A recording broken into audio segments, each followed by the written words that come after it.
He came from London with black SUVs, powerful investors, and one ruthless plan: cut down the oldest cocoa trees in Ayatoro and replace them with something faster, younger, and more profitable. But Kayode Balogun did not know that one woman was ready to stand between his machines and the first tree. Temilade Ajayi had no university degree, no money, and no powerful family behind her. All she had was the knowledge passed down from her grandfather, the loyalty of the workers, and a truth hidden inside the cocoa beans. Then a secret report declared the old grove worthless. Temilade believed Kayode had betrayed her. The bulldozers arrived, the engines started, and with the whole village watching, she stepped in front of the tree her grandfather had planted and refused to move. But what happened next exposed the conspiracy, destroyed a powerful man's plans, and forced Kayode to choose between his fortune and the woman who had taught him the true value of the land. He came to change the plantation. He never imagined it would change his heart. Before the first cock crowed in Ayatoro, Temilade Ajayi was already awake. Temilade tied her wrapper around her waist, slipped into worn rubber sandals, and lifted the basket she had prepared the night before. Inside were a cutlass, a pruning knife, water, roasted groundnuts wrapped in newspaper, and a cloth for her head when the sun became strong. Her mother called from the room, "Temi, eat before you go." "I will eat at the farm, Mama. You said so yesterday. There is roasted corn in my bag. I will not faint." Mama Shade muttered a prayer in Yoruba, asking God to guide her steps and keep trouble away. Temilade answered, "Amin," and stepped into the cool morning. The cocoa estate lay beyond the last houses, along a red earth road that became slippery whenever rain fell. Temilade knew every bend, every exposed root, and every hollow where water gathered. She had walked that road since she was old enough to follow her father to the farm. By the time she reached Balogun Cocoa Estate, the sky had begun to pale.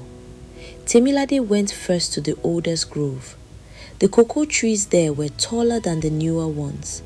Their trunks were dark and rough, their branches meeting overhead like a green roof. Yellow, red, and deep orange pods grew directly from the bark, each carrying beans that would later be fermented, dried, and sold. She placed her palm on one of the oldest trees.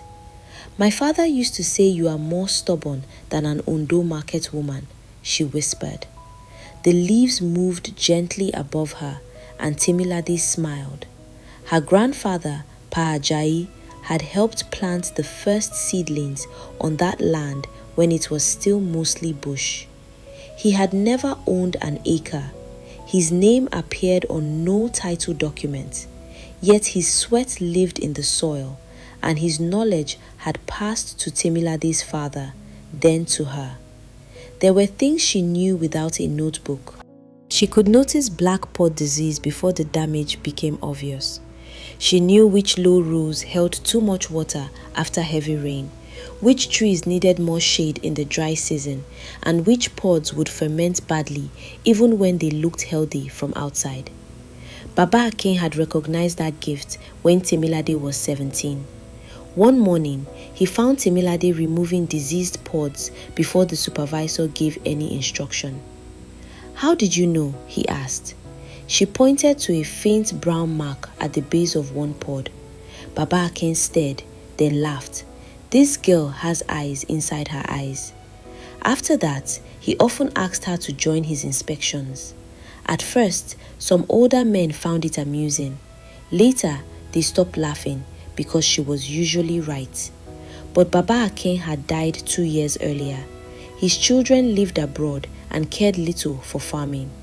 Managers came from Lagos in clean boots and left before the mud could stain them. Production fell. Tools disappeared. Fertilizer was purchased on paper but did not always reach the fields. Wages came late and sometimes in parts. Then the rumor arrived. The estate had been transferred to Kayode Balogun, Baba Akin's nephew, a businessman who had spent years in the United Kingdom and had recently returned to Nigeria. Some said he owned warehouses in Lagos. Others said he supplied packaged food across West Africa. Nobody knew the full truth, but everyone agreed on one thing. He was not coming to preserve the old ways. He was coming to change everything. The news spread faster than harmattan fire through dry grass. For 3 nights, she had slept badly. Each time she closed her eyes, she saw red marks painted on the oldest trees and chainsaws cutting through trunks her grandfather had helped plant. She told herself not to fear what had not happened. As the elders said, a person should not use tomorrow's rain to soak today's clothes. Still, unease sat inside her like an uninvited visitor. That morning, Mr. Bamidele found her inspecting a pod. "You came early again," he said. "So did you. At my age, sleep and I are no longer close friends." Temilade caught the pod carefully. "Is he still coming today?" The old man nodded. Before noon, the new owner, consultants, people from Lagos and security men. Security men for cocoa trees? Maybe the cocoa plans to attack him. She smiled, but only briefly. "Did you hear anything about his plans?" "A processing building, hybrid seedlings, machines for drying, maybe fewer workers." "Which section will they clear?" "That one, nobody has said." Temilade looked towards the oldest grove. Mr. Bamidele sighed. "Temi, a tree does not wrestle with the wind. It bends and survives." "And when the wind comes with a cutlass?" He had no answer. Then the sound of engines reached them. 3 black SUVs entered the gate, raising red dust. The first stopped near the administrative building. 2 men stepped out before the rear door opened. Kayode Balogun emerged in dark trousers, a white shirt, and brown boots that looked too expensive for the mud. He was tall, broad-shouldered, and younger than Temilade had expected, perhaps in his late 30s. His beard was neatly trimmed. Nothing about him was loud, yet the way others waited before moving made his authority clear. The estate manager, Mr. Salami, hurried forward. "Welcome, sir. You are highly welcome." Kayode shook his hand briefly. "Good morning." Near midday, the visitors began their first inspection. Temilade was in the western section when she heard unfamiliar footsteps. Mr. Salami's eager voice came first. "This is one of our most reliable blocks, sir." Temilade almost laughed. The western block had produced poorly for 3 seasons because its drainage channels had been neglected. Kayode stopped beside a cocoa tree with pale leaves. "What variety is this?" Mr. Salami looked at the consultant. "Most likely a modern hybrid," the man said. Temilade continued cutting a diseased pod. Kayode noticed her. "You there, what variety is this?" She straightened slowly. "My name is Temilade Ajayi, not you there." Mr. Salami's face tightened. "Temilade!" Kayode raised one hand and stopped him. His eyes remained on her. "Temilade Ajayi, what variety is this?" "It is not a modern hybrid. It is an old Amelonado line mixed with local stock. Those trees were planted before I was born." The consultant frowned. "The pod shape does not suggest." "The shape changed because this section has cross-pollinated for years. Open one and check the bean color." A brief silence followed. Kayode pointed to a ripe pod. "Open it." Temilade cut it cleanly and split it against a stone. She held it out. The consultant bent over the wet white beans. After a moment, he said, "She may be right." Temilade's face remained calm. Kayode looked at her with new attention. "How long have you worked here?" "All my life, in one way or another." "That is not an employment record." "No, It is a better one. Mr. Salami inhaled sharply, but Kayode only turned towards the path. Show me the oldest section. Mr. Salami stepped forward. I can take you, sir. Kayode kept his eyes on Temilade. I asked her. Every sensible thought told Temilade to refuse, but this might be her only chance to make him see the estate before his consultants reduced it to charts. She placed her cutlass in the basket. Follow me. They walked beneath the cocoa canopy. Temilade did not slow for him. To his credit, Kayode kept up even when mud clung to his expensive boots. She showed him the blocked drainage channels, the trees recovering from disease, and the rows where fertilizer had not been applied. Whenever Mr. Salami tried to explain, she answered with dates and details. Finally, they reached the oldest grove. The air was cooler there. Sunlight entered in broken pieces through the leaves. Some trunks were twisted with age, yet they still carried healthy pods. Kayode stopped.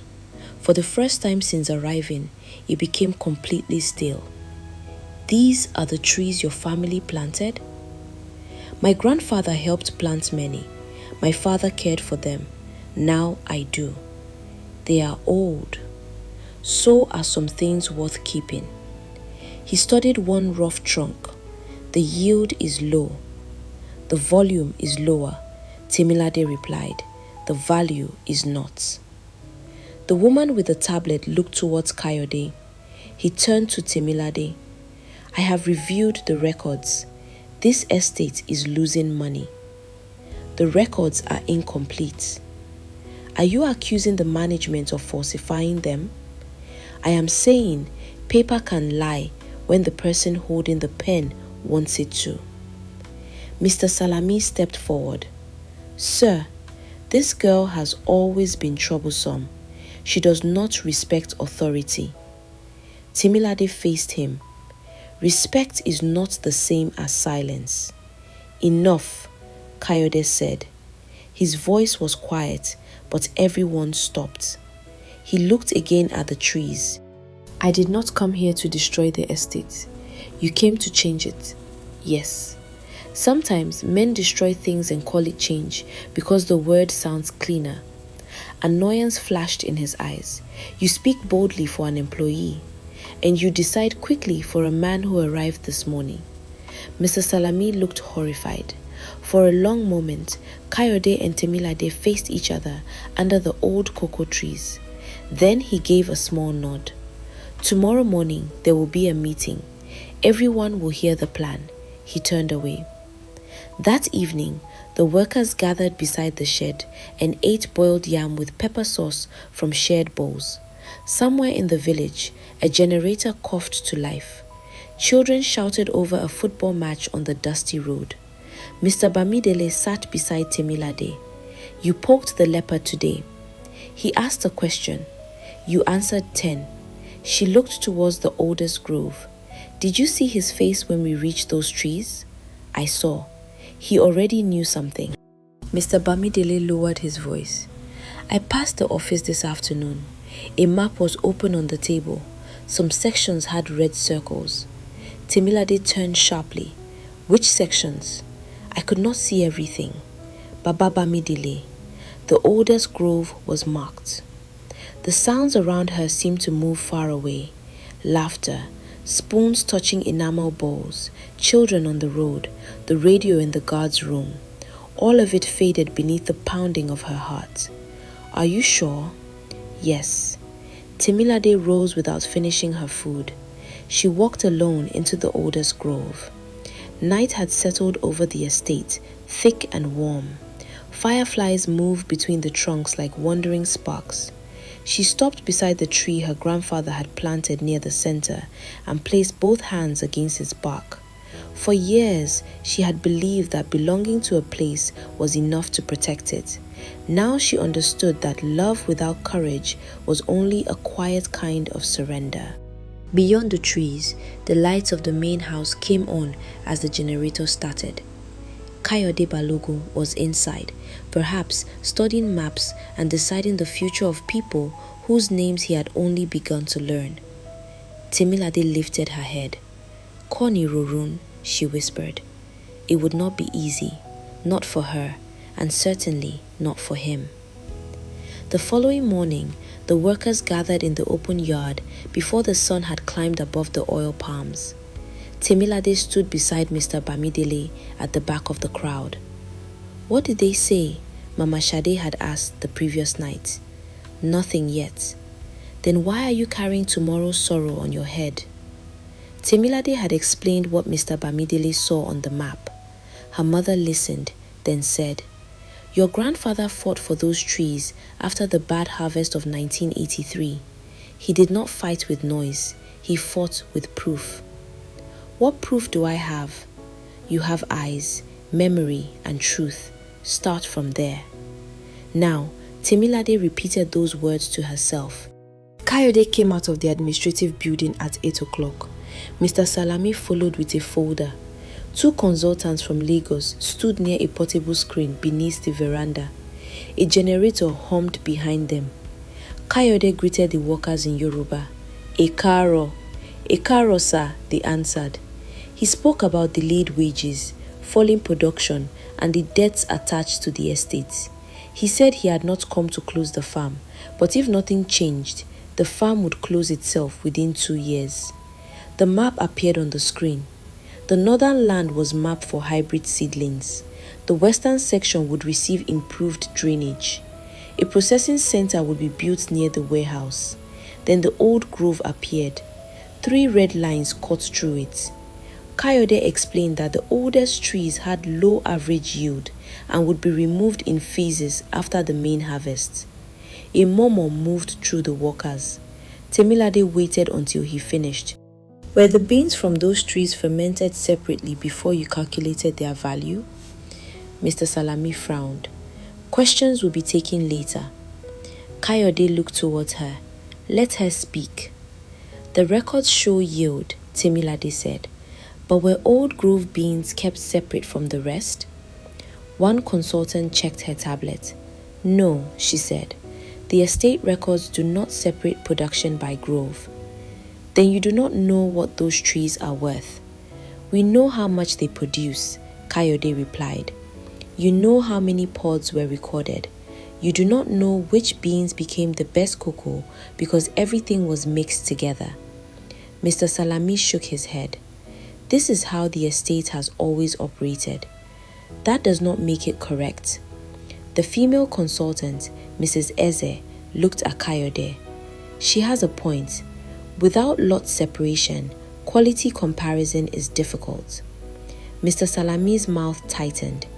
These workers attach stories to trees because their fathers worked here. Temilade felt anger rise. These workers know which bridge floods first, which shed leaks, and which tree carries disease before your office receives any report. Kayode raised one hand, and the yard became quiet. "What are you proposing?" he asked. "Harvest selected pods from the old grove separately. Ferment and dry them apart. Do the same with a comparable hybrid section. Send both samples without names to an independent buyer. And if the old grove is no better, then you will have proof for your decision. And if it is better, then you must admit that cutting those trees may be cutting away the estate's strongest product." Kayode turned to Mrs. Eze. "How long?" "About 3 weeks for a useful first assessment." Kayode looked back at Temilade. "You will supervise the separation." Mr. Salami stepped forward. "Sir, she has no formal qualification. She has enough confidence to place her arguments on the result." Temilade held Kayode's gaze. "I do." "Then 3 weeks. No tree in the old grove will be removed before the trial is completed." After the meeting, Mr. Salami approached Temilade. "You enjoy embarrassing people in public." "I asked a question." "You challenged the owner." He answered. He lowered his voice. "Do not mistake patience for favor. Men like Kayode Balogun do not forget disrespect. And men like you do not forget anyone who notices too much. His face changed. What is that supposed to mean? The western drainage was recorded as repaired. It was not. Fertilizer was listed as delivered to 6 sections. Only 4 received it. If the new owner is checking records, perhaps you should worry less about my manners. She walked away before he could reply. The trial began that afternoon. Temilade selected Mr. Bamidele, Sheyi, Ronke, and Bisi, workers she trusted. She insisted on clean baskets, labeled sacks, and separate fermentation boxes. Every batch was weighed in front of witnesses. Mrs. Eze watched with interest. You have done controlled fermentation before? Not with forms like this. Baba Akin used to separate small batches for special buyers. Where did you learn to judge fermentation? By cutting beans, by smell, by listening. Mrs. Eze smiled. That is how many experts begin. Some later collect certificates. For the next several days, Temilade worked from before sunrise until evening. Pods from the old grove were harvested only when fully mature. Damaged ones were rejected. The wet beans were covered with banana leaves in a clean wooden box. Kayode came each morning. Why are you turning this batch today? The heat is trapped unevenly. The thermometer is within range. The smell is not. He leaned closer. What should it smell like? Something sharp beneath the sweetness, like fruit beginning to become wine, but not yet spoiled. Kayode inhaled carefully. I smell heat and cocoa. That is because you are trying too hard. He looked at her. How should I try? Be quiet first. Instead of taking offense, Kayode closed his eyes and breathed again. Overripe mango, he said after a moment. Temilade's surprise showed. Yes, that is close. A small expression of satisfaction crossed his face. It was not a full smile, but it changed him. One morning, near the eastern boundary, Temilade noticed 3 pods with faint spreading patches. She cut one down immediately. Mrs. Eze examined it. Early black pod. The rain has been sitting too long here, Temilade said. Mr. Salami insisted the affected area was too small to matter. Temilade ignored him and checked the neighboring rows. By midday, 18 diseased pods had been removed. If she had waited another week, Kayode asked.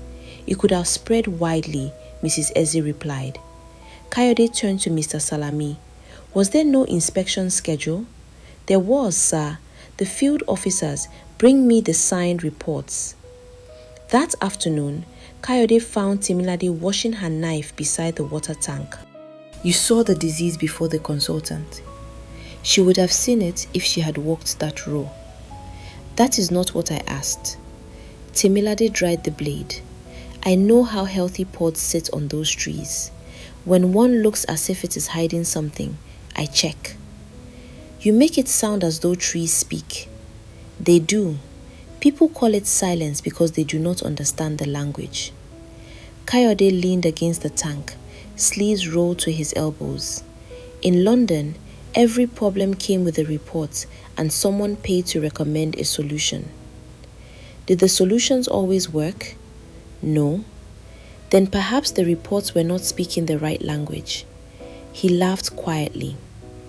Later that evening, Temilade saw Mr. Salami beside the old warehouse with a representative of an agricultural supply company. A pickup truck carried trays of hybrid seedlings. Mr. Salami handed the man a large envelope. Temilade remained behind the wall until the vehicle left. The next morning, she went to the administrative office before work began. The outer door was open. Mr. Salami was absent. On his desk lay purchase invoices, delivery forms, and a copy of the estate map. She stepped inside. The invoices showed payments for fertilizer, fungicide, and protective equipment in quantities far greater than anything the workers had received. Several delivery forms carried signatures she did not recognize. One appeared to bear Mr. Bamidele's name, though he had once told her he had never signed for supplies. Beneath the forms lay a brochure from the same company. It advertised imported seedlings and mechanical dryers. A handwritten note promised a facilitation commission if the estate approved the replacement program before the end of the quarter. Temilade heard footsteps. Kayode stood in the doorway. His face gave nothing away. "What are you doing in this office?" She straightened. "Looking at documents I was not invited to see." "At least you are honest." "If I had asked Mr. Salami, would he have shown them to me?" "That does not give you the right to search his desk." "No, but these papers may explain why supplies paid for by the estate never reached the fields." Kayode's eyes moved to the invoices. He entered and closed the door. "Show me." Temilade pointed to the quantities, doubtful signatures, and commission note. She explained what had actually arrived during the last season. Workers had reused torn gloves and mixed weak fungicide because supplies were always said to be delayed.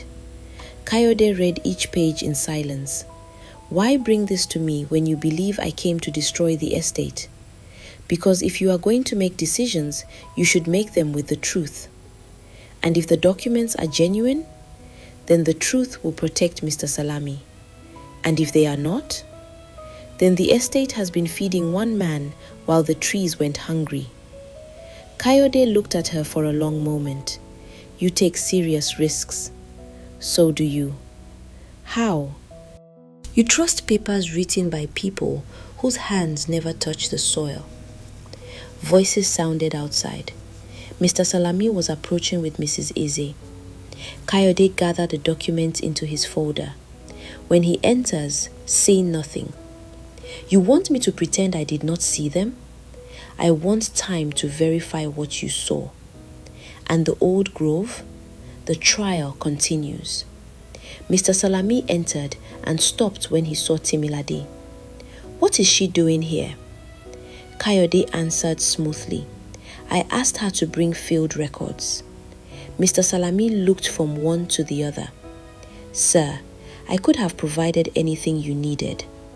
"I know." The words were polite, but Temilade heard the warning beneath them. That evening, the first fermentation batch was opened. Warm air rose from beneath the banana leaves, carrying a deep, fruity smell. Temilade lifted a handful of brown beans and let them fall between her fingers. Mrs. Eze cut several open. The centers showed an even brown color, with only a few purple streaks. "This is a strong batch," she said. Kayode examined one cut bean. "From the old grove?" Temilade nodded. He looked towards the dark trees beyond the shed. For the first time, she saw uncertainty in his face. Not weakness, not surrender, a crack in certainty. It was small, but Temilade knew how powerful a small opening could become. Rain entered a roof through one forgotten hole. Light entered a locked room through the narrowest gap. Sometimes the future of an entire farm changed because one man finally began to doubt a plan he had once considered perfect. As the workers carried the beans to the drying platform, Kayode remained beside her. "I will verify the invoices," he said quietly. "And if they prove what I think, I will deal with it." Privately, his eyes shifted to her. Properly. Temilade picked up the empty basket.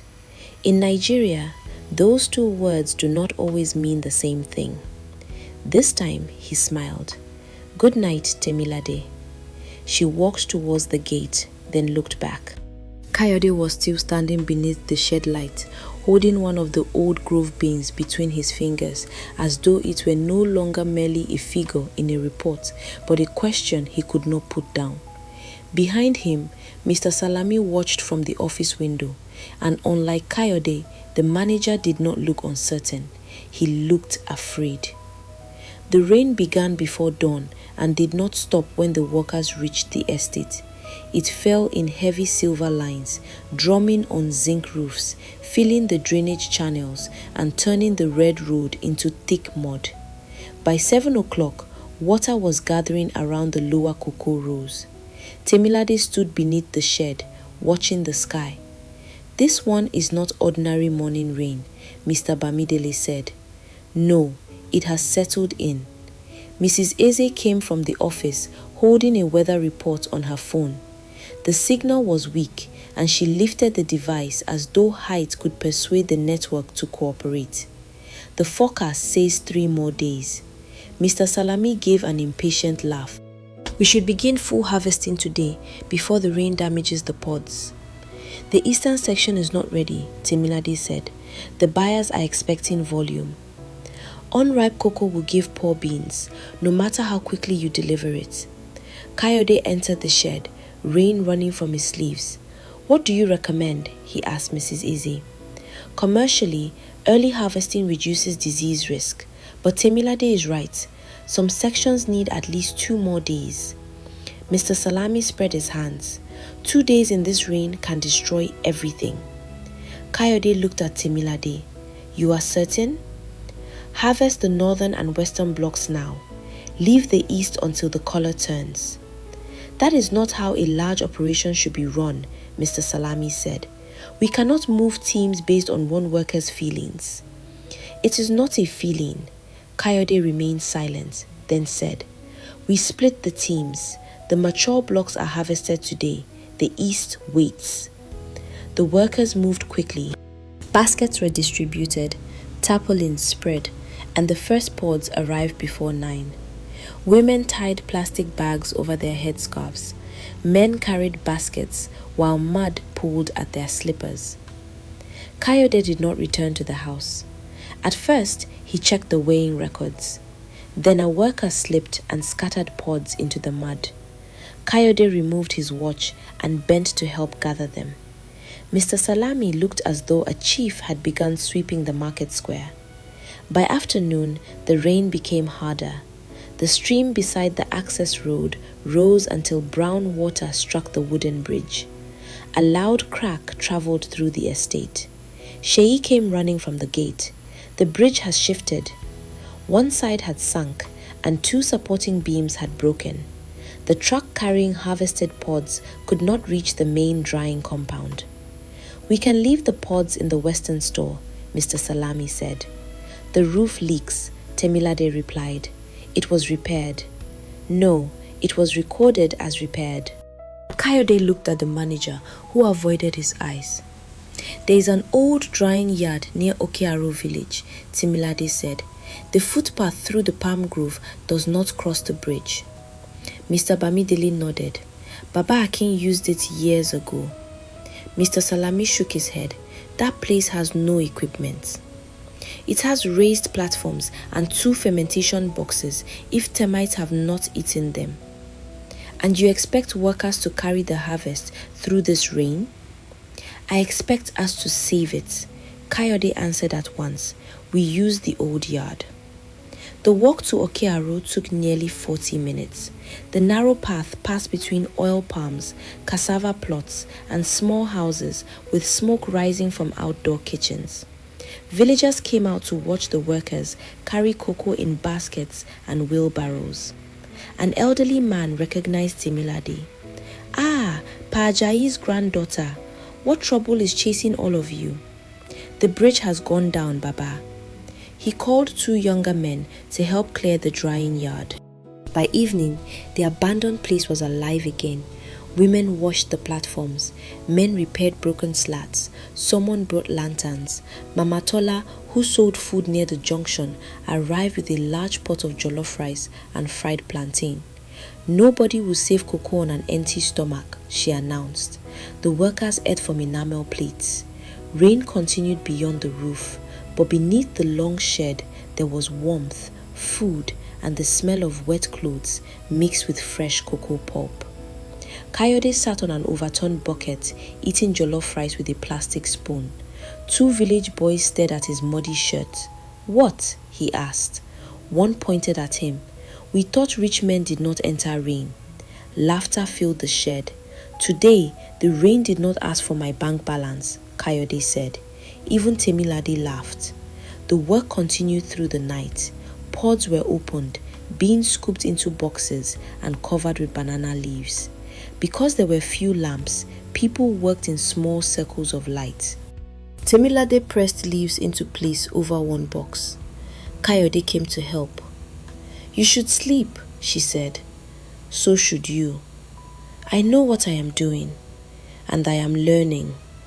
You will slow us down. I have been told worse things this week." They worked in silence. Then Kayode said, "You were right about the eastern section." "You checked?" "I cut 4 pods before we left. The beans were pale." "Tomorrow afternoon, if the rain eases, they may be ready." He leaned against the box. "My father would have harvested everything." "Did he farm cocoa?" "No, he built distribution companies. To him, delay meant weakness." "And what did you think?" "For many years, whatever he thought became what I thought." There was no pride in his voice. "Why did you return to Nigeria?" she asked. "My father died last year.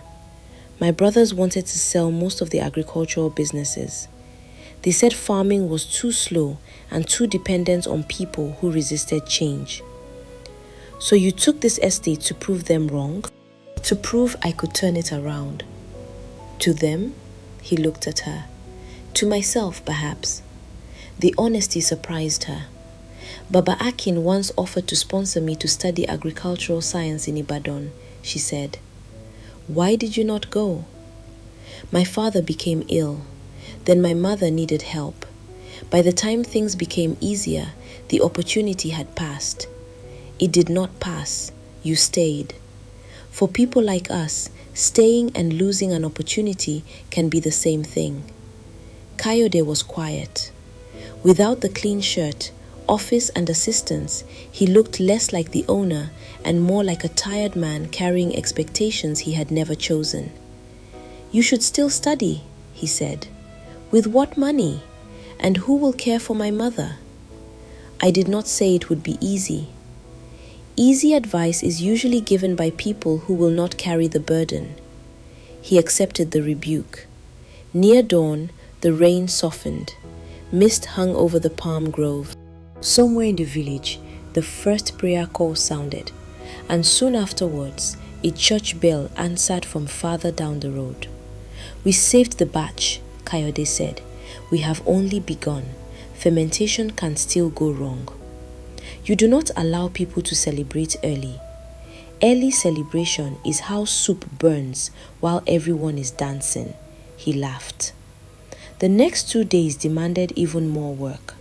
The bridge remained unusable, but the eastern pods finally ripened. Temilade inspected them at first light and gave the order to harvest. Mr. Salami arrived late. "Who authorized you?"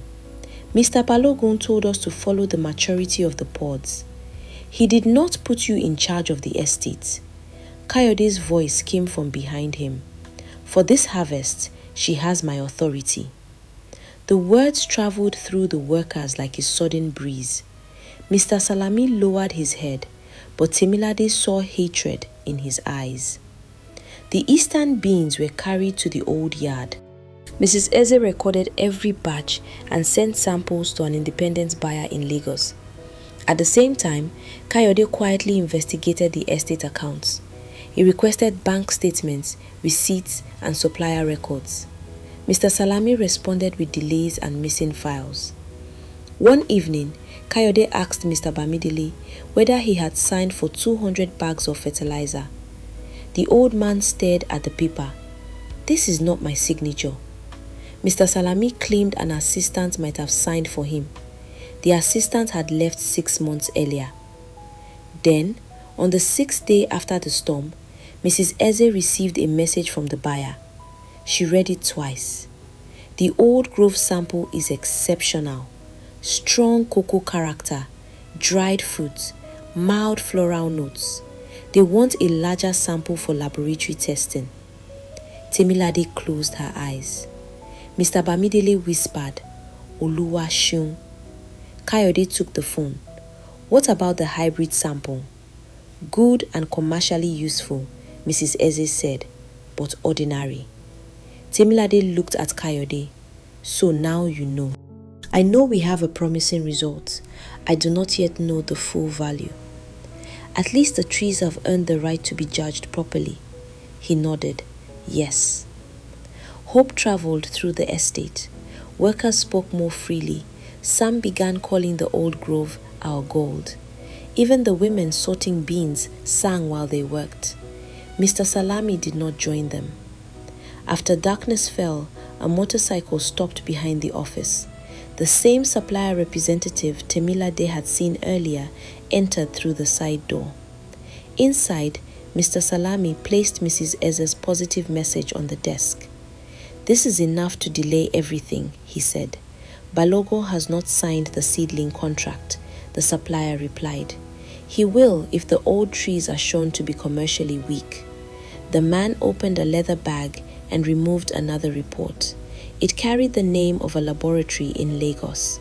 Its conclusions said the old grove sample had excessive acidity, inconsistent fermentation, and no premium value. Mr. Salami read it. Will it survive questions? Long enough. By the time anyone checks, the clearing contract will be approved. And my commission? When the first payment is released. Neither man noticed Kemi, the young office clerk, outside the half-open window. She had come to return the keys and froze when she heard Temilade's name. She stayed until the supplier left, then slipped away. The next morning, the genuine samples were prepared for dispatch to Lagos. Kemi watched Mr. Salami take the envelope containing the tracking documents. She wanted to speak, but fear held her back. Her younger brother depended on her salary.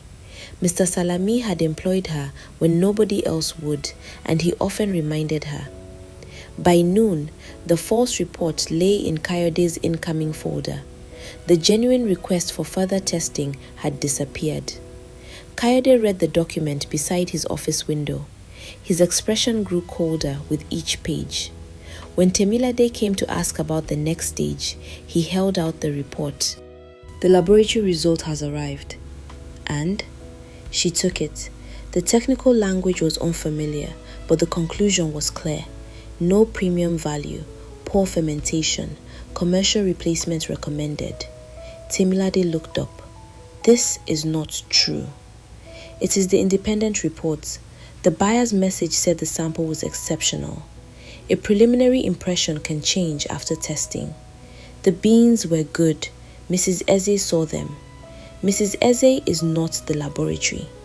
Temilade placed the paper on his desk. You said you were learning to listen. I am also responsible for evidence. And you believe this? I believe I cannot ignore it. Something closed inside her.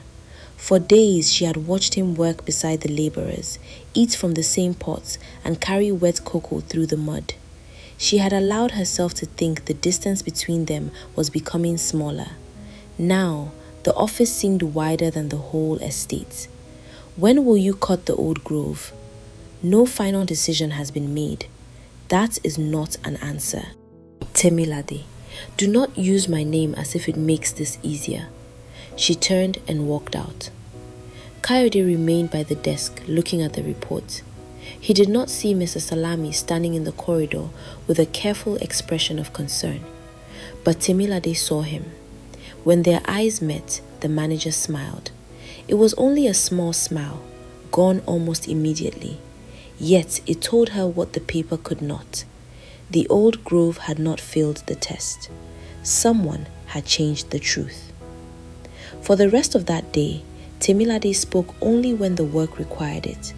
Her hands moved with their usual certainty, but her thoughts remained beside the report that had declared the old grove worthless. She had watched those beans from pod to drying mat and knew the result did not belong to their batch.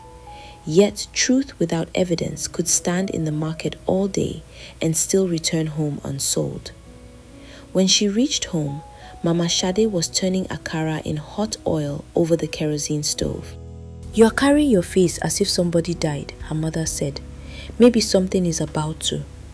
Temilade told her about the report, Mr. Salami's smile, and the message that had praised the sample only days earlier. Mama Shade removed the akara and lowered the flame. Did you see him change the paper? No? Then do not shout thief yet. A person who sets a trap knows where he placed the leaves. Watch where his feet avoid. The next morning, 2 luxury vehicles arrived from Lagos. They were followed by a pickup carrying measuring poles and rolls of bright tape. 3 investors stepped out. Chief Fashehun in a cream agbada, Kunle Arowolo from a food processing company, and Mrs. Lawson, who carried a leather folder and spoke mostly in figures. Kayode received them on the veranda with Mr. Salami close beside him. By midday, the workers had been called into the yard. Chief Fashehun spoke first. He praised the estate's history, then said history alone did not pay salaries. The investors had already spent money on surveys, consultants, and equipment reservations. Delaying the replacement plan would increase costs. Mrs. Lawson opened her folder. The laboratory findings confirm that the old grove does not justify preservation on commercial grounds. Clearing should begin within 72 hours so that land preparation can start before the next planting window. A sound moved through the crowd. Temilade looked at Kayode. She stepped forward. May I see the original laboratory submission and sample code? Mr. Salami answered before Kayode could. This is not a village debate.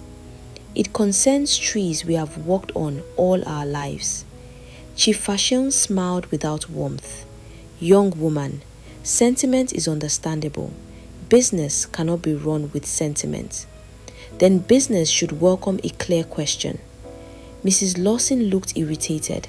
The report has been reviewed. By whom? Kayode finally spoke. Temilade, enough. She stared at him. 3 days ago, you said no tree would be removed until the trial was properly completed. It has been completed. No, a paper arrived. And I cannot reject professional findings because you dislike them. The workers became very still. You know I do not dislike the reports because of pride. You stood beside those beings. You saw their quality. I saw a promising batch. I am not a laboratory. She remembered the night at Okearo and realized she had mistaken honesty in one moment for courage in every moment. Her voice became low. So, when powerful people arrive from Lagos, everything you learned here disappears. Kayode's jaw tightened. This meeting is over. No, it is only over because you have the power to end it. She turned and walked away. Mr. Bamidele followed her into the grove. Temi, wait. I am done waiting. What will you do? Leave. He stopped. This land is your home. A home where somebody can erase my grandfather with red paint is not a home. It is a place where I am tolerated until profit becomes impatient. You cannot abandon the trees now. I am not abandoning them. I am refusing to stand here while they use my knowledge to choose the fastest way to destroy them.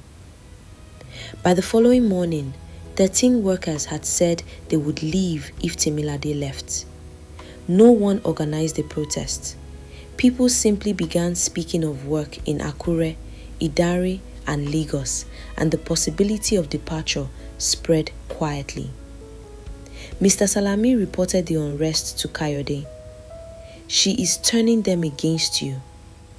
Kayode stood at the office window. Did she tell them to leave?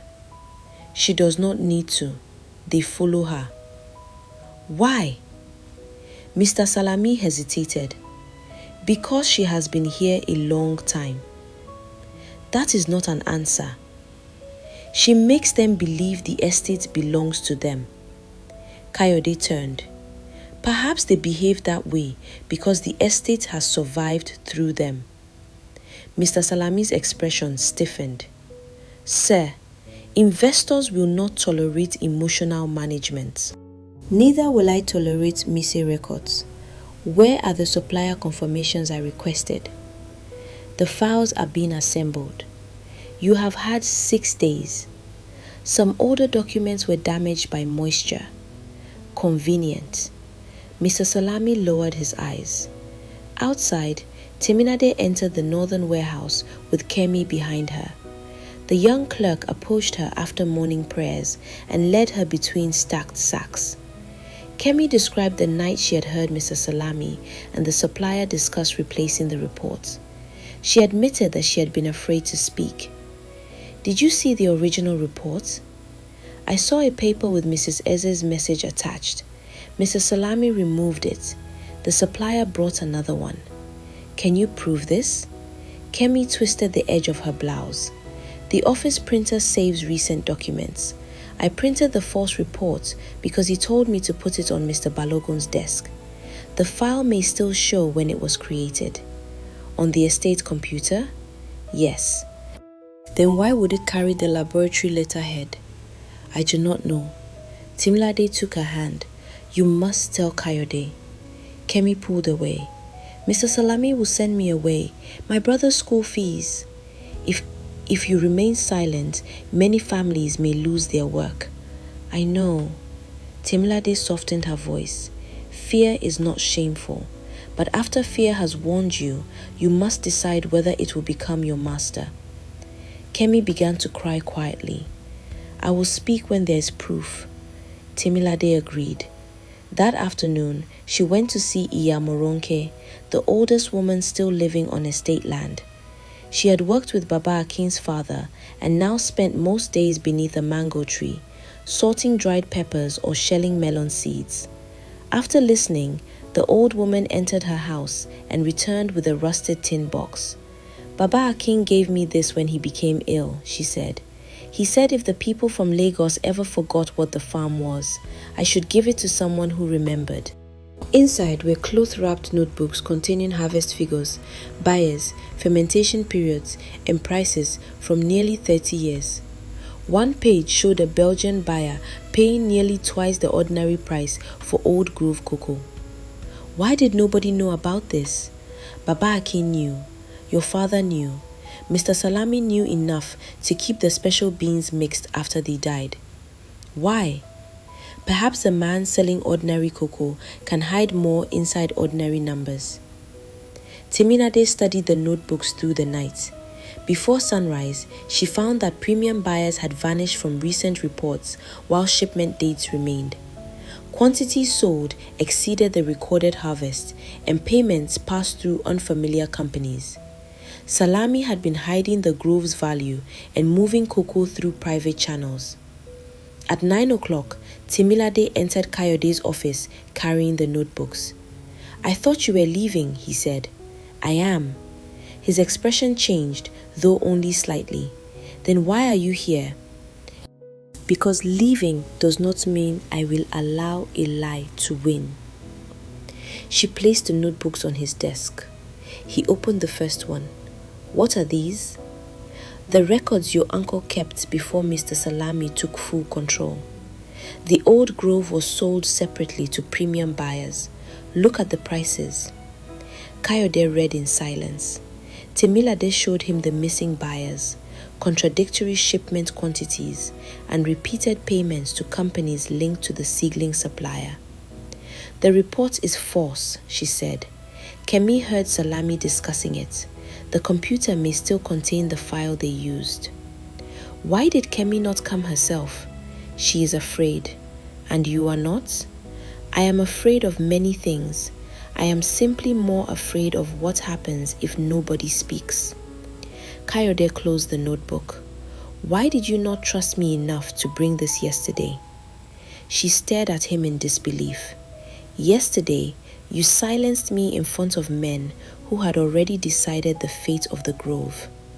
I was under pressure. So was I. You do not understand the financial commitments involved. And you do not understand what it cost me to stand there while you treated me like an ignorant laborer. I never said you were ignorant. You did not need to. You chose their paper over everything your own eyes had seen. Kayode rose. I am responsible for this estate, not only for your feelings. My feelings? The word struck her like an insult. This is not about whether I like you, Kayode Balogun. It is about families, history, and truth. Do not reduce my anger to a woman's wounded feelings because it is easier than facing your own failure. He looked as if she had slapped him. Then his voice dropped. You are right. Temilade had prepared for defense, not admission. Kayode placed one hand on the notebook. I failed you in that yard. I knew the report did not match what we had observed, but I allowed the investor's urgency to become my judgment. That apology will not stop the machines. No, evidence will. He called Mrs. Eze to contact the laboratory directly and ordered the estate computer and financial records secured. But Mr. Salami was already moving. He had seen Temilade enter with the notebooks. Within an hour, 2 hired bulldozers and a truck carrying laborers appeared near the old grove. Bright red tape was tied around the first row. Mr. Salami told the operators that final authorization had been given and that Kayode was in a meeting. Mr. Bamidele ran to find Temilade. They are starting!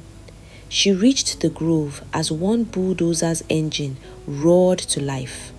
Workers and villagers gathered at the field's edge, some shouting, others afraid of the security men. Mr. Salami raised his voice.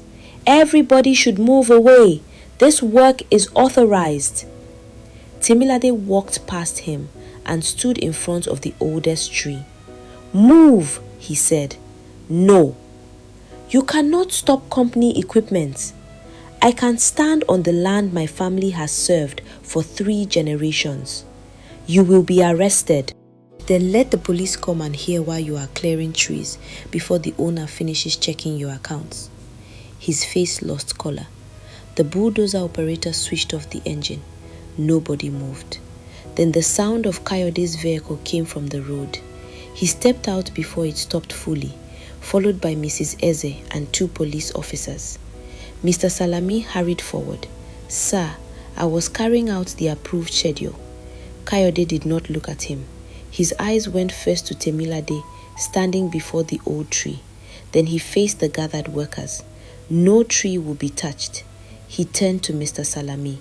The laboratory has confirmed that it never issued the report on my desk. The document was created here, on the estate computer. Mr. Salami's mouth opened. There must be a misunderstanding. The police will help you explain it. One officer stepped forward. Mr. Salami looked towards Temilade with naked fury. You think you have won? She did not answer. As Salami was led away, Kayode approached her. The old tree stood between them like a witness. I should have listened sooner, he said. Temilade looked at the red tape tied around its trunk. You should have. He reached for the tape and tore it away, but she did not smile. Saving the grove for one afternoon was not enough. Trust, once cut, did not grow back because a man regretted holding the blade. And as the crowd began to disperse, Temilade knew the next decision would reveal whether Kayode had truly changed, or had merely been frightened by the truth arriving before the machines. The arrest of Mr. Salami did not bring peace to Balogun Cocoa Estate. It brought questions. By the next morning, everyone in Ayetoro had heard a different version of what had happened. Temilade ignored the rumors. She arrived before sunrise and found the red tape removed from the old grove. The bulldozers were gone, but their tire marks remained in the mud. She stood beside the first tree and touched a fresh scrape where the machine had come too close. Mr. Bamidele joined her. You did not sleep, he said. Neither did you. At my age, sleep visits when it likes. She almost smiled. What are people saying?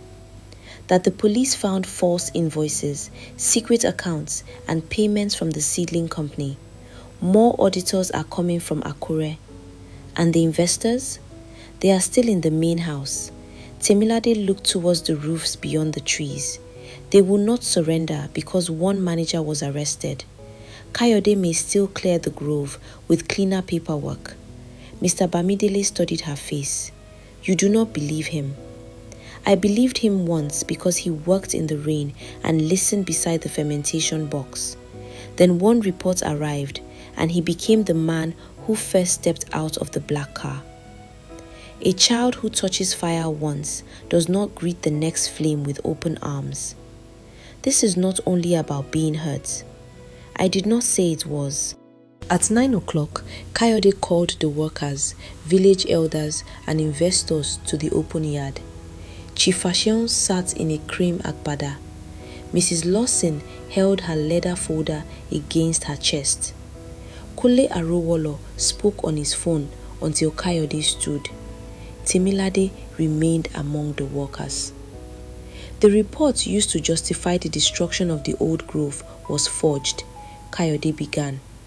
The estate's procurement records were manipulated, supplies were diverted, and production figures were mixed to hide the value of selected cocoa. The police and auditors would determine the full extent of the fraud, but responsibility does not end with Mr. Salami. I accepted a document that contradicted what I had seen. I allowed pressure to replace judgment. Chief Fashion shifted. This public confession is unnecessary. It is necessary to the people who nearly lost their work because of my decision. Kayode faced the workers again.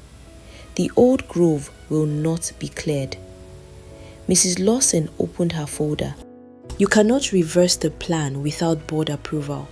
The financial model depends on replacing low-yield stock. The model was built on false data. Not all of it. Enough of it. Chief Fashion leaned forward. You are allowing one employee and village sentiment to derail an investment worth hundreds of millions of naira. No, I am refusing to destroy a premium product because dishonest people made ordinary yield look like the only measure of value. Kayode removed the old estate map from the board and replaced it with another. The old grove was marked in green. The abandoned northern land was divided into new blocks, while the western warehouse and drainage channels were marked for repair.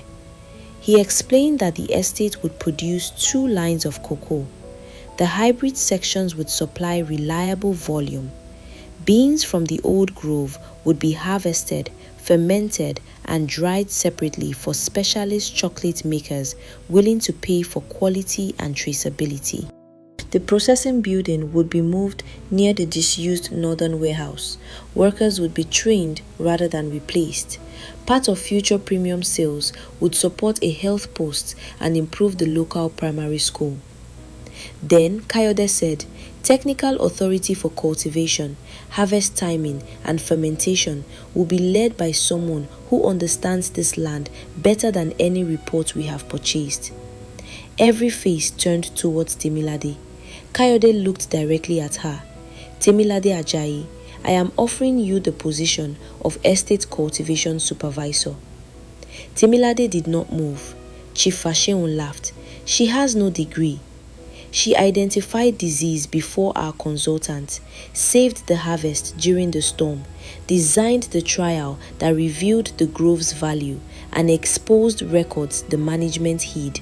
Kayode replied, a certificate is evidence of training. It is not the only evidence of competence. Temilade stepped forward. Am I being offered a title because the workers are watching? No. Will I have authority or only blame when something goes wrong? You will have written authority over field decisions, access to production records, and the right to challenge cultivation purchases. And when your investors disagree, they may disagree. They will not silence you. Mrs. Lawson closed her folder sharply. You are making promises you may not be able to finance. Then I will finance the transition without your company. Chief Fasehun stared at him. You would buy us out? If necessary. But one brave morning could not erase the previous afternoon. I need time, she said. You have it. The meeting ended without celebration. Later, Mama Shade listened as Temilade described the offer. You have wanted the work for years, her mother said. I wanted the right to do it, not a favor from him. Is it a favor? I do not know. Mama Shade washed ugu leaves in a bowl. When a man gives you a chair, first check whether it has 4 legs. But do not refuse to sit only because he once left you standing. He humiliated me. Yes. He almost destroyed the grove. Yes. And now you want me to trust him? I want you to judge the road by where it is going, not only by where it began. Temilade sat silently. Forgiveness is not blindness, Mama Shade added. You can forgive a person and still ask him to show his hands. The audit confirmed that several deliveries existed only on paper and that premium cocoa had been sold through a private company while the estate received ordinary market prices. Kemi gave her statement with Temilade beside her, and Kayode promised that her employment was safe. The genuine laboratory report also arrived. It confirmed that the old grove beans had strong premium potential if fermentation and drying remained carefully controlled. Mrs. Eze brought the report to Temilade in the field. You were right. The beans were right. You should accept the position. Why? Knowledge without authority spends half its life begging foolishness for permission. That afternoon, Temilade found Kayode inspecting the abandoned northern land. Tall grass reached his knees and part of the warehouse roof had collapsed. You came without an audience, he said. I wanted to see whether your plan survives when nobody is clapping. He handed her the map. The soil here can support hybrids after drainage work. The lower half will flood. The consultant marked it suitable. The consultant came in February. Let her return in the rainy season. Kayode looked at the ground. What would you do? Use the higher section for new cocoa. Restore the lower land with plantain and shade trees first. Let the roots improve the soil before cocoa is planted there. He made a note. You are already doing the job. I have always done the job. The question is whether you are ready to admit it when I disagree with you. He folded the map. I was wrong in the yard. You already said that. I said it publicly because the failure was public, but I have not said everything to you. Temilade waited. When the first report arrived, I knew it did not fit. I told myself I was choosing evidence over instinct. The truth is that I was choosing safety. The investors were familiar. Their language was familiar. You were not. So you trusted what looked like your world. Yes. And your world was wrong. I almost allowed it to destroy yours. The honesty softened something in her, but she did not let it become an answer too quickly. One apology cannot rebuild trust. I know. What do you expect? The chance to behave differently long enough for you to believe what you see. A breeze moved through the grass. I will accept the position for 6 months, she said. Relief crossed his face. With conditions. Of course. My authority must be written. Delayed wages must be paid. Supply deliveries must be verified by more than one person. Kemi stays in the office. Mr. Bamidele joins the field committee. Training must include women, not only the men you imagine as future supervisors. Kayode smiled slightly. Anything else? Do not smile as if I have finished. He lowered his eyes, but the smile remained. I want time each week to study. Mrs. Eze says there are agricultural extension courses in Akure. I will cover the fees. No, the estate can sponsor the position, not me personally. I will not owe you for becoming qualified to do work I already perform. Agreed. And I report directly to you. Agreed. She held out her hand. 6 months. Kayode took it. His palm was warm and rougher than when he first arrived. 6 months. Neither released the other immediately. She withdrew her hand first. Do not misunderstand. I would not dare. Work changed quickly after that. Delayed wages were paid, drainage repairs began, and missing equipment was replaced. Temilade organized separate records, trained teams to recognize disease, and began studying moisture testing and formal grading with Mrs. Eze. The workers started calling her Madam Supervisor. She disliked it at first, but Mr. Bamidele told her, a name can grow into a title, the same way a seed grows into shade. Let it.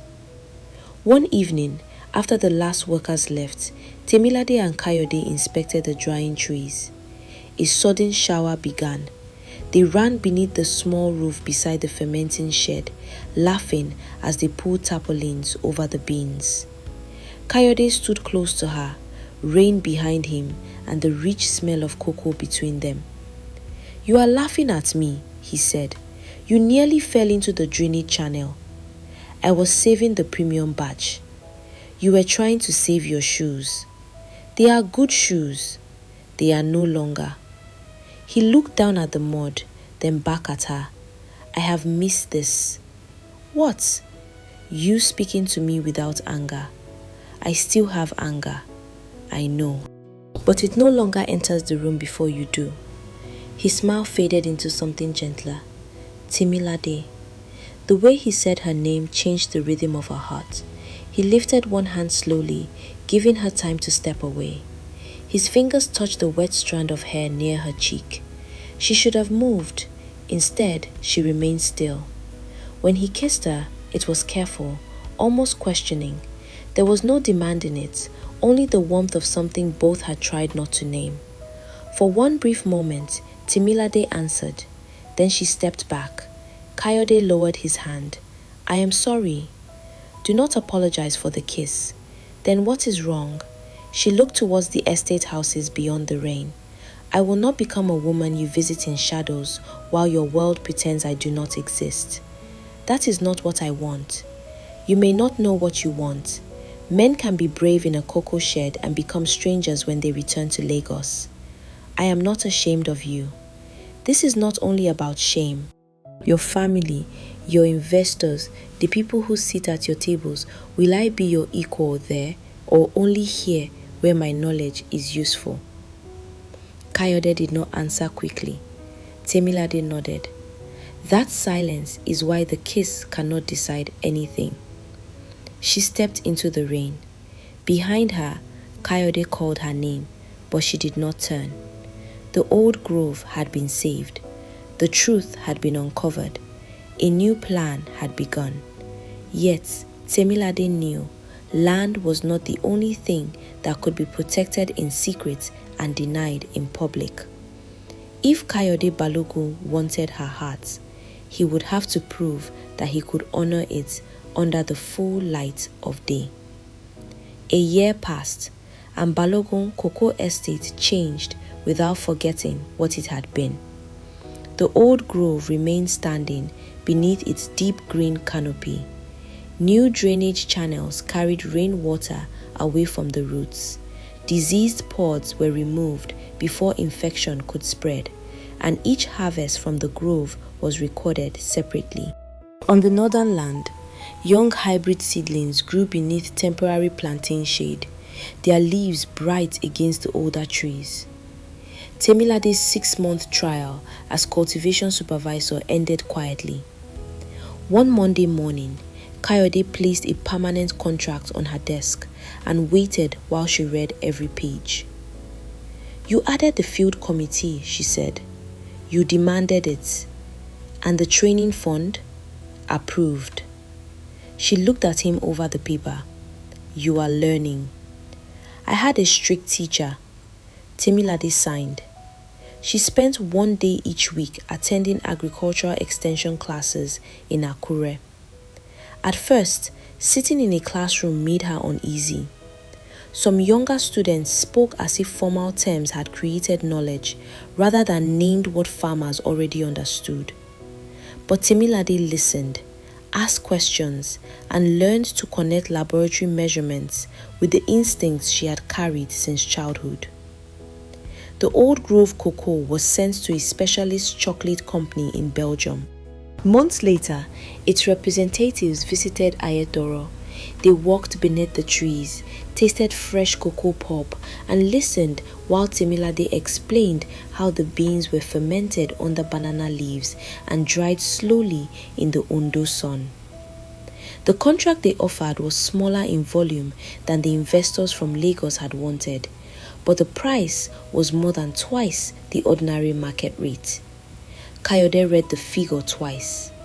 Temilade folded her arms. Do not faint. People will say village cocoa defeated a London businessman. It has defeated more than my pride. The premium product was named Ayetoro Heritage Cocoa. Temilade insisted that the label mentioned the farming families rather than carrying only the Balogun name.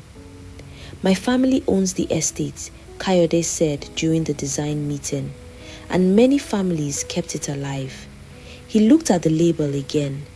Then their names belong in the story. That answer mattered to her more than she allowed him to see.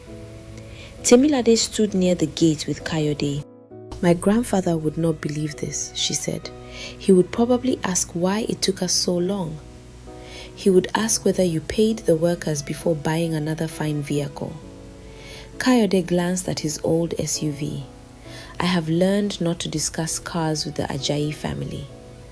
Their closeness had grown slowly after the kiss beneath the fermenting shed. Kayode did not press her for an answer. He behaved differently instead. When he traveled to Lagos, he called her into meetings rather than discussing her work in her absence. When relatives visited, he introduced her as the cultivation supervisor responsible for the premium program. He did not soften her opinions when she disagreed with him. Once, his elder brother Bode came from Lagos wearing polished loafers and an expression of permanent doubt. So this is the famous farm girl, he said. Before Temilade could answer, Kayode said, This is Temilade Ajayi, the woman whose judgment saved the most valuable section of the estate. Speak to her with respect. Bode laughed awkwardly, but Kayode did not. Later, Temilade asked, Would you have said that if the workers were not nearby? I said it because he was wrong. You answered quickly. I have had practice. She smiled despite herself. Still, she kept a careful distance. Love was not proved by one defense, one contract, or one season of good behavior. A cocoa tree did not become strong because the first rains were generous. Its roots had to survive the dry months too. Temilade also began a Saturday program for young women from nearby villages who wanted to learn farming, record keeping, and cocoa processing. Some parents questioned why girls needed agricultural training. Temilade answered, Women have worked on farms for generations. Knowledge should not become male simply because someone puts it inside a classroom. The following harvest became the best the estate had seen in years. The hybrids provided steady volume, while the old grove produced fewer bags of remarkable quality. The two systems did not compete. They strengthened each other. The success attracted buyers and journalists from Lagos. One newspaper described Kayode as the visionary who had saved traditional Nigerian cocoa. Temilade threw the paper onto his desk. You saved it? He looked uncomfortable. I told the reporter the truth. The truth became lost between Lagos and the printing press. Kayode called the editor in her presence. The following article focused on the workers, Temilade's trial, and the history of the grove. You did not have to do that, she said. Yes, I did. Why? Because taking credit for listening would prove that I had learned nothing.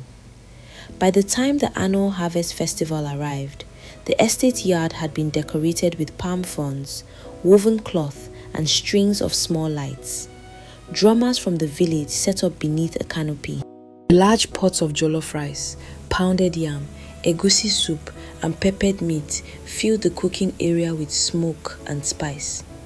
Temilade wore an indigo adire dress Mama Sade had saved for months to commission. Her hair was braided and gathered neatly at the back. When she entered the yard, conversations seemed to pause around Kayode. Mr. Bamidele noticed. "Close your mouth," he told him. "Flies are also celebrating." Kayode laughed, but his eyes did not leave Temilade. He wore a simple cream kaftan. When he greeted Mama Sade, he bent respectfully. "Eka Asama." Mama Sade looked him over. "So you are the man who brought trouble to my daughter's farm?" "Mama," Temilade warned. Kayode answered, "Yes, ma. I am also trying to repair what I damaged." "Trying is good. Continuing is better. I understand." After the meal, the drum stopped and Kayode stepped onto the low platform. He thanked the workers, village elders, and families. Then he spoke about the day he first arrived. "I came to Ayetoro believing this estate needed to be rescued from its past. I had figures, consultants, and a plan. What I did not have was enough humility to understand that the past was not the burden, it was the foundation." He turned towards the old grove. "I thought progress meant replacing whatever was old. Temilade Ajayi taught me that true progress knows what to change and what to protect." Every face turned towards her. Kayode continued. "She did not save this estate by agreeing with me. She saved it by refusing to become small when powerful people wanted silence. She defended the workers, the land, and the truth, even when I failed to defend her." Months earlier, Kayode had bought out the investors who rejected the new model, using support from a smaller ethical fund. It had cost him heavily, but the estate was free to follow its own path. He stepped down and walked towards Temilade. There was no hidden shed, no rain to conceal them, and no darkness in which courage could pretend to be enough. He stopped before her in the full view of both their worlds. "Temilade, I once asked you to trust words my actions had not earned. You asked whether I could honor you in daylight before my family, my partners, and this community." Bode stood near the platform. Mrs. Eze was beside the workers. Mama Sade watched without blinking. "I love you. Not because you save my business or because you understand the soil. I love you because you speak truth even when it costs you, because you carry your family's history without allowing it to become a chain, and because you taught me that a man does not become weaker when he changes a wrong decision." He knelt. A sound moved through the crowd. Temilade stared at him as he held out a ring. "I am not asking you to leave your work and enter my life as a guest. I am asking whether we can build one life in which neither of us must disappear for the other to be seen. Temilade Ajayi, will you marry me?" Tears filled Mama Sade's eyes. Mr. Bamidele wiped his face with his cap. Temilade let the silence remain. "When you first came here, I believed you would destroy everything." Kayode looked up. "So did I, though I called it improvement." "You have made mistakes," she said. "Many. You may make more. I certainly will. And I will not become quiet because you put a ring on my hand. I would be worried if you did." Her smile appeared slowly. "Yes, Kayode, I will marry you." The yard erupted in cheers. Drums began before he had fully risen. Mama Tola shouted that the rice would become cold while everybody was crying. Women surrounded Temilade, singing and lifting their hands. Kayode slipped the ring onto her finger. Then Temilade leaned close enough that only he could hear. "This does not make you my supervisor." I learned that lesson before the proposal. Their wedding took place the following dry season beneath the old cocoa trees. Temilade refused a hotel ballroom in Lagos. "The land carried us through the trouble," she said. "It should witness the joy." Palm fronds and white fabric were tied between the trees. The traditional introduction brought both families together with prayers, kola nuts, laughter, and negotiations made warmer by Mama Sade's sharp humor. Temilade wore richly patterned ashoke, and Kayode wore matching traditional attire. There was music, dancing, and enough food for the village and every visitor who arrived without an invitation. When Temilade walked beneath the trees, Kayode watched her with the expression of a man who had finally understood the difference between owning land and belonging somewhere. Years passed. The young hybrids grew stronger. The old trees continued producing cocoa that made Ayetoro's name known beyond Nigeria. Temilade completed further training and became estate director, while Kayode managed finance, buyers, and expansion. Their disagreements did not end with marriage. Sometimes, voices rose in the office and workers found reasons to remain outside until the storm passed. But neither used love as a weapon or silence as punishment. They had learned that two strong people did not need one person to shrink before peace could exist. The women's program grew into a small agricultural center. Girls who had once believed farming offered no future began studying processing, soil science, and cooperative management. Mr. Bamidele retired, but still arrived several mornings each week to criticize pruning and drink tea beneath the shed. Mama Sade moved into a repaired house near the estate and became unofficial guardian of everybody's behavior. And in the center of the old grove, the first tree planted by Pa Ajayi remained standing. One evening, Temilade found Kayode there with their young daughter on his shoulders. The child reached towards a red cocoa pod. "Can I pluck it?" she asked. "Ask your mother," Kayode said quickly. Temilade laughed. "It is not ready." "How do you know?" She placed the child's small hand against the pod. "Do not hurry. Look at the color. Feel it. The tree will tell you when you learn how to listen." Kayode met Temilade's eyes. Long ago, he had arrived with machines, maps, and the certainty that value could be calculated before anything was understood. He had come to change the land. Instead, the land had taught him patience. The workers had taught him responsibility. Temilade had taught him that love was not possession, rescue, or sacrifice demanded from one side.